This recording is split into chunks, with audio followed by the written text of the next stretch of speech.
নাটক কম করো প্রিয়, ঢাকার দেয়ালে লেখা গ্রাফিতি। ৩৬-এর স্পিরিট দ্বিতীয় দফা তীব্র কষাঘাত দ্বারা ৩২-কে গুঁড়িয়ে দিয়ে এর ফ্যাসিবাদী হিন্দুত্ববাদী হিন্দুস্তানি দালালদের ও তাদের প্রভুদের কামব্যাক করার দিবাস্বপ্ন ও কৃত্রিম ধান্দাতাড়িত মাতমকে উলঙ্গ করে দিয়েছে। এই বিষয়টির আরেকটি অতি সম্পৃক্ত মাত্রা উন্মোচিত হয় হিন্দুত্ববাদী আধিপত্যবাদী মিডিয়া, সরকার, প্রতিনিধি, আরএসএস ও বিজেপির লোকজন এবং সাংগত্যদের ভূমিকা থেকে। তারা একদিকে দুঃখে ভেঙে পড়ে যাচ্ছে, কুম্ভীরাশ্রু বিসর্জন দিচ্ছে, উলঙ্গ গোলাপি নৃত্য করছে। তাদের বচন হচ্ছে গেল গেল সব গেল, বাংলাদেশের মুক্তিযুদ্ধের ইতিহাস ও স্মৃতি সব গেল ৩২ নম্বর ধ্বংসের মাধ্যমে। বলে কি এসব বদমাশগুলো? এগুলো বাংলাদেশের জনগণের ক্ষোভ, প্রতিবাদের আওয়াজ, জীবন কাঁপানো উচ্চারণ, সমষ্টি চেতনার ঐক্য, ফ্যাসিবাদী মোকাবেলা, গণশক্তির উত্থান ও সম্মিলিত প্রতিরোধ। তাই সীমান্তের ওপারের পেঁচারা চাপাবাজি বন্ধ করো। আমরা সূর্যের নিচে শয়তানকে থাকতে দেব না কোনো মতেই। হিন্দুত্ববাদী ব্রাহ্মণ্যবাদীরা যখন ৫৫০ বছরের পুরনো ঐতিহ্যবাহী বাবরি মসজিদ ভেঙে গুঁড়িয়ে দেয়, যখন জ্ঞানবাপী মসজিদ ভেঙে গুঁড়িয়ে দেয়, যখন তাজমহল সহ প্রায় ৫০০ মুসলিম স্থাপত্যের নিচে রামের জন্ম কিংবা শিবলিঙ্গের গল্প আবিষ্কারের ঘোষণা দেয়, যখন তারা হিন্দুস্তানের সর্বত্র মুসলিম নাম ও ঐতিহ্য ধ্বংস করে এবং হিন্দু নাম রাখে সব ক্ষেত্রে মুসলিম নাম বদলে দিয়ে, যখন মুঘলসরাই হয়ে যায় দীনদয়াল, যখন এলাহাবাদ হয়ে যায় প্রয়াগরাজ, যখন গান্ধীর বদলে আরএসএসের নাথুরাম গডসেকে হিরো বানিয়ে মূর্তি বানিয়ে বঙ্কিমি ও সাভারকারীয় আরএসএস বদমাইশিকে মেনে নিয়ে, যখন কয়েক দশকে কয়েক হাজারবার দাঙ্গা ঘটিয়ে লাখ লাখ মুসলিমকে জবাই করে হত্যা করা হয়, তখন ইতিহাস, ঐতিহ্য, নৈতিকতা, মানবিকতা, সভ্যতা কোথায় থাকে? যোগী আদিত্যনাথ ও দামোদর মোদীর লেট লুজ করা পুলিশ ও সন্ত্রাসী হিন্দুত্ববাদী গেরুয়া বাহিনী যখন জয় শ্রীরাম জয় হিন্দ স্লোগান দিয়ে মুসলমানদের মসজিদ, ঘরবাড়ি, দোকানপাট ও ব্যবসা প্রতিষ্ঠান গুঁড়িয়ে দেয় হাজারে হাজারে ভারতের সর্বত্র, তখন সেই বুলডোজার কোন মানবিকতার বহিঃপ্রকাশ ঘটায়? সেই সময় কি বিজেপি, কি কংগ্রেস, কি তৃণমূল, কি ভারতের অন্য ছোট বড় দল ও তাদের সব নেতা সবাই এক হয়ে এক সুরে শেয়ালের হুক্কা হুয়া ডাক দেয়? তারা কি করে চরম ভণ্ডামি করে বাংলাদেশের মুক্তিযুদ্ধের ইতিহাস, ঐতিহ্য ও গৌরব সংরক্ষণের জন্য আওয়াজ তোলে ৩২ নম্বর নিয়ে। আর তাহলে আমরা বাংলাদেশিরাও হিন্দুত্ববাদী ভারতের যাবতীয় ইত্রামি অসভ্যতার বিরুদ্ধে পাল্টা আওয়াজ তুলব। কিন্তু তোমাদের আশ্রয় থেকে, তোমাদেরই জোরে আশকারায় লম্ফঝম্ফ করছে পলাতক লীগ ও হাসিনা সহ তোমাদেরই হিন্দুত্ববাদী রাজনৈতিক পাণ্ডারা। বাংলাদেশ কি হিন্দুত্ববাদের সম্পত্তি? হিন্দুত্ববাদী মিডিয়া, হিন্দুত্ববাদী সাপদরা কি ভেবেছে নিজেদের? তারা এদেশি গণশত্রু কিংকরদের নিয়ে পুতুল নাচ চালাচ্ছে। এদেরই সমর্থনে হিন্দুস্তানে হিন্দুত্ববাদী নর্তন কুর্দন করছে। অথচ এই অবিশ্বাসী হিন্দুত্ববাদী বিজেপি সরকারের আশকারায় বিএসএফ প্রায় প্রতিদিন গুলি করে মারছে বাংলাদেশি মুসলিম নাগরিকদের। তারা 0 পয়েন্ট অতিক্রম করে নোম্যান্স ল্যান্ডের দিকে 50 গজ বা তারও কাছে একেবারে বাংলাদেশ ঘেঁষে চা বাগান করেছে, চাষাবাদ করতে শুরু করেছে। ইসরায়েলের অনুকরণে কাঁটাতারের বেড়া দিচ্ছে সীমান্ত জুড়ে। এক্ষেত্রে তারা নোম্যান্স ল্যান্ডের আইনও যেমন মানছে না, তেমনি আন্তর্জাতিক সভ্য রীতিকেও অস্বীকার করছে। এগুলো কি মানবতা, সার্বভৌমত্ব, সমতা, ফার্স্ট ডোর নেইবার বা প্রতিবেশীর অধিকারের প্রতি সম্মান প্রদর্শন? এগুলো কোন ধরনের মানবিকতা? আর মুক্তিযুদ্ধের পর ১৯৭২ সাল থেকে ইতিহাস বদলে দিয়েছে ব্রাহ্মণ্যবাদীরা। এরা প্রতি বছর ১৬ই ডিসেম্বর ইস্টার্ন কমান্ড দিয়ে মুক্তিযুদ্ধের সত্যতাকে সম্পূর্ণ অস্বীকার করে এটাকে পাকিস্তানের বিরুদ্ধে ভারতের যুদ্ধ ও ভারতের বিজয় বলে ঘোষণা দেয়। কি প্রাক্তন, কি বর্তমান ভারতীয় জেনারেলরা বলেন যে ১৯৭১ ছিল পাকিস্তানের সঙ্গে যুদ্ধে ভারতের বিজয়। অসভ্য মোদী নিজেই না কত হাজার হাজার মুসলমানের রক্তে হাত রাঙিয়েছেন এবং এখনও রাঙাচ্ছেন। তিনি নিজেই গত বছর ১৬ই ডিসেম্বর বাংলাদেশের মুক্তিযুদ্ধ শব্দটি পর্যন্ত উচ্চারণ না করে একে পাকিস্তানের বিরুদ্ধে ভারতের বিজয় বলে ঘোষণা দিয়েছেন। তিনি এতই বেপরোয়া যে বাংলাদেশের নামটি পর্যন্ত উচ্চারণ করেননি। ভারতের পত্রপত্রিকা, ইলেকট্রনিক মিডিয়া ও সোশ্যাল মিডিয়া কিভাবে বাংলাদেশের ১৯৭১ সালের বীরোচিত মুক্তিযুদ্ধকে অস্বীকার করছে, অথচ এই তারাই ৩২ নম্বরের জন্য মায়াকান্না চালাচ্ছে বাংলাদেশের বিরুদ্ধে অতি পুঁতি গন্ধময় হিন্দুত্ববাদী অপপ্রচার চালিয়ে। মুক্তিযুদ্ধকে তারা শুধু অস্বীকারই করছে না, বহু বছর আগে ১৯৭১ সালের মুক্তিযুদ্ধের সব ক্লাসিফাইড ডকুমেন্টস যা বাংলাদেশের হক পাওনা তা বাংলাদেশকে না দিয়ে পুড়িয়ে ফেলেছে। ১৯৭১ আমাদের বাংলাদেশের হাজার বছরের জীবনকালের শ্রেষ্ঠতম ঘটনা। হিন্দুত্ববাদী রামপন্থীরা তাকে সাহায্য করার নামে নিজেদের বহুমুখী স্বার্থ ও ধান্দা উদ্ধার করেছে। এজন্যই কুমিল্লার কংগ্রেস নেতা আশরাফ উদ্দিনের চিঠির জবাবে নেহেরু বলেছিলেন, অখণ্ড ভারত প্রতিষ্ঠা করব বলেই পার্টিশনকে মেনে নিয়েছি। বাংলাদেশ হিন্দু মহাজোটের মহাসচিব গোবিন্দ চন্দ্র প্রামাণিক বাংলাদেশি হয়েও এদেশের বুকে বসে উচ্চারণ করতে পারে যে মোদির নেতৃত্বেই তারা অখণ্ড ভারত প্রতিষ্ঠা করতে চায়, তারপরও তারা বুক ফুলিয়ে নিরাপদে থাকে।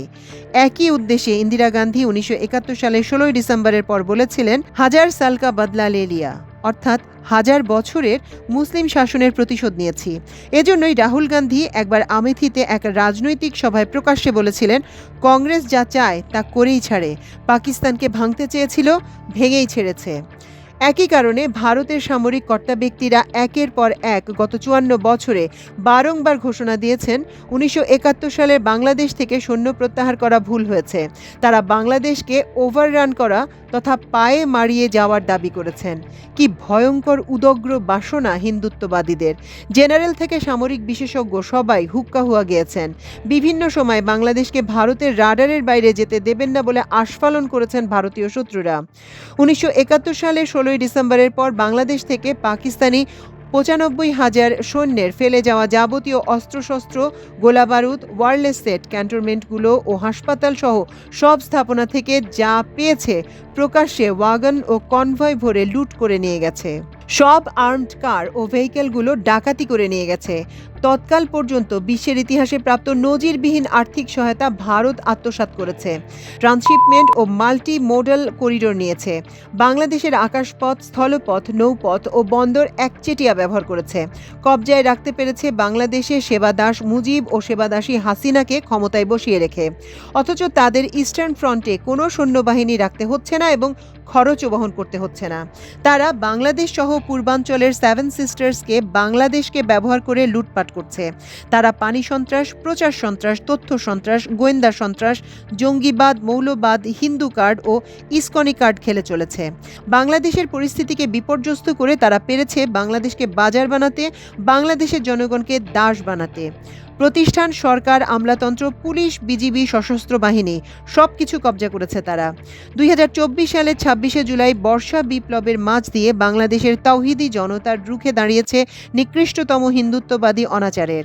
কয়েক হাজার তারপর ২০২৪ সালের ৫ আগস্ট পরাজয়ের পরও ভারত সংযত হয়নি। আওয়ামীদের আশ্রয় প্রশ্রয় আশকারা প্রত্যক্ষ সাহায্য ও সর্বাত্মক সমর্থন দিচ্ছে ভারতীয় হিন্দুত্ববাদীরা বাংলাদেশকে ডিস্টাবিলাইজ করতে। তাই হিন্দুত্ববাদী ভারতের প্রধান এজেন্ডা হচ্ছে আওয়ামী লীগের পুনর্বাসন। নির্বাচনের চোরাগলিতে সেটা পারছে না বলেই তাদের আঁতে ঘা লাগছে। এবার অন্য একটি অবিচ্ছেদ্য বিষয়ের প্রতীকী ব্যাখ্যা তুলে ধরতে চাই। আমাদের যুদ্ধ হয়েছে ২০২৪ সালের ঠিক ১৯৭১ সালের মতো সার্বিক মুক্তির আকাঙ্ক্ষা নিয়ে, কিন্তু যুদ্ধ এখনো শেষ হয়নি। সমগ্র বিষয়কে বুঝতে এবং আমাদের বিজয়কে গণ আকাঙ্ক্ষার লক্ষ্যপানে এগিয়ে নিয়ে যেতে সেটিকে গণ ঐক্য, গণপ্রহরা, গণ উদ্যোগ ও প্রচেষ্টার দ্বারা রক্ষা করে যেতে হবে। আমরা বাংলাদেশের ছাত্র জনতা আত্মপ্রসাদ লাভ করে ঘুমিয়ে গেলে চলবে না। তাহলে পরাজয় আসবে ভিন্ন পথে, ঘুরপথে। একটা সূক্ষ্মতম বিষয় তুলে ধরছি। ১৯৭১ সালের ১৬ ডিসেম্বরের ঠিক পরে জুমাবারে মসজিদে মসজিদে লোক ছিল না বললেই চলে। ঢাকা বিশ্ববিদ্যালয় সংলগ্ন নীলক্ষেত এলাকায় তখন অনেক গাছ ছিল, তাতে মাইক বেঁধে গান বাজানো হচ্ছিল। ওই এলাকা ও আশপাশের এলাকার লোকে লোকারণ্য হয়ে গিয়েছিল। তারা শুনছিল ওই সঙ্গীত একেবারে আত্মভোলা হয়ে। আমার উল্লেখযোগ্য গানটি ছিল, নিঝুম সন্ধ্যায় পান্থ পাখিরা বুঝি বা পথ ভুলে যায়। এই লেখকের মনে তখন কেন যেন গভীর আশঙ্কা জেগেছিল। বাংলাদেশ এত লাশ, এত রক্ত দিয়ে স্বাধীন হয়ে কি নিঝুম সন্ধ্যায় রাতের আঁধারে ডুবে গেছে? অর্থাৎ পথে প্রান্তরে জনতা কি ভুলে গেছে ১৯৭১ তো ছিল বদলে যাওয়া নতুন এক কুলা গড়ার, নয়া এক ডেরা গড়ার, গণ আকাঙ্ক্ষা অনুযায়ী নতুন এক সমাজ ও রাষ্ট্র বন্দোবস্ত নির্মাণের উন্মেষকাল। তা তো ছিল মুসলিম জনতাসহ বাংলাদেশিদের তাওহিদ ভিত্তিক স্বপ্নে উচ্চকিত জীবন অভিমুখে এগোনোর দিশা নির্দেশক। তারপরও আমরা পথ হারিয়ে ৫৩ বছর পার করলাম। ১৯২৯ সালে পার্টিং অফ দ্য ওয়েজ, ১৯৩৯ সালে ডে অফ ডেলিভারেন্স, ১৯৪৬ সালে ডাইরেক্ট অ্যাকশন সহ ১৯৪০ সালের লাহোর রেজলিউশন এবং ১৯৪৭ সালের মুসলিম রাষ্ট্র ও ইসলামী ভাবনার পথ ধরেই ১৯৭১ সালের মুক্তিযুদ্ধ এসেছে। ২০২৪ সালের বর্ষা বিপ্লবেও একই সত্য উচ্চকিত। কি সংগঠনকারী সমন্বয়কদের পরিচয়, কি প্রাণদানকারী বনি আদমের পরিচয়ের দিক দিয়ে। মুসলিম পূর্ব পাকিস্তানই বদলে গিয়ে হয়েছে বাংলাদেশ, আর এই বাংলাদেশ কেনা হয়েছে অনেক বেশি রক্তের দামে এবং সেক্ষেত্রে সবচেয়ে বেশি এবং নিরঙ্কুশ সংখ্যাগরিষ্ঠ মানুষের জীবন গেছে যাদের, তারা সবাই প্রায় মুসলিম। এভাবে যে ইতিহাস পরম্পরার মাঝ দিয়ে আমরা আজকের দিনে পৌঁছেছি সেটার অন্তর্নিহিত সত্য, নির্যাস, তাৎপর্য ও নির্দেশনা যেন কখনো ভুলে না যায়। ৫৩ বছরের অনাচার ও অন্ধকারের অভিজ্ঞতার পর ২০২৪ সালের ৩৬ বিপ্লব আমাদের সে কথাই স্মরণ করিয়ে দিয়েছে। এবার এগোনোর পালা আল্লাহর জমিনে আল্লাহর হুকুম ও আল্লাহর দ্বীন কায়েম করার লক্ষ্যে আস-সিরাত আল মুস্তাকিমের পথে। তাই তো দেখি ছাত্র জনতার গণ অভ্যুত্থান তথা ২০২৪ সালের মনসুন রেভলিউশন বা বর্ষা বিপ্লবে সেই ৫ আগস্ট যা প্রতীকী উচ্চারণে ৩৬, অনিবার্যভাবে সেটি স্বাধীনতার ঘাতক ও ফ্যাসিবাদের আইকন ৩২-এর বিরুদ্ধে বিজয়ী হবেই। কিন্তু প্রশ্ন হচ্ছে, এবারও কি আমরা ভুল ইতিমধ্যেই করেছি এবং আবারও কি করে যাব? আমরা কি ভুলে যাব বেদি, সোপান ও বলিদানের সঙ্গে আমাদের ৯২.৫ জনগোষ্ঠীর দিন, জীবনদৃষ্টি, জীবন ব্যবস্থা, লক্ষ্য, মঞ্জিল, মকসুদের ১০০ বিরোধিতা রয়েছে? আমরা কি ভুলে যাব আমাদের মহাবৈশ্বিক দৃষ্টিভঙ্গি? আমরা কি আমাদের স্বরূপ জিজ্ঞাসা থেকে সরে যাব? আমরা কি ভুলে যাব তাওহীদকে? আমরা কি এর পরিবর্তে গ্রহণ করব তাগুত, বাতিল ও কুফরকে? আমরা কি ভুলে যাব যে ৩২ থেকে ৩৬-এ পৌঁছাতে কি প্রচণ্ড পরিমাণে ত্যাগ স্বীকার করতে হয়েছে? যদি এই প্রশ্নগুলোর উত্তর খুঁজি, তাহলে আমরা কোনোভাবেই ৩৬-এর স্বপ্ন ও স্পিরিট থেকে সরে যাব না। আমাদের নতুন রাষ্ট্র, সংবিধান ও নাগরিক সোশ্যাল কন্ট্রাক্ট ও বন্দোবস্ত করে যেতেই হবে।